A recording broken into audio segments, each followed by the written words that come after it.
Okay, this is all I did. I have a at the wall cordless leaf blower. Look at that, it almost fits perfectly, and he just blows. And I did that for about a minute and a half, or a minute to 2 minutes, and blows all the dust out the outside.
It's hard to tell what's dirt in my driveway and but you can kind of see the lint, all the lint that came out of that pipe. That was crazy.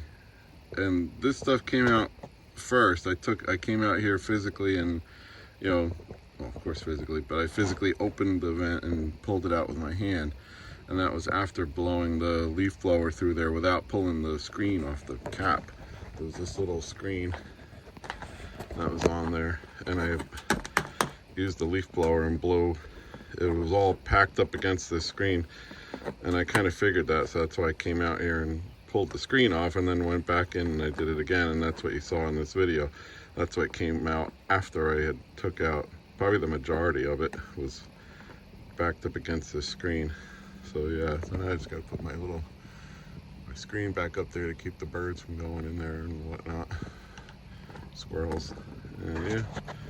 So yeah, if you ever get a chance and you're changing your dryer, take a leaf blower, pull the cap off the outside here, and blow the leaf blower through it for at least a minute or two. I might even do it more, because I think during that video I could still see there was still little pieces coming out of there. So I'll probably do it again, and I won't film that part. But yeah, a little bit of advice here. Clean out your dryer vent whenever you can.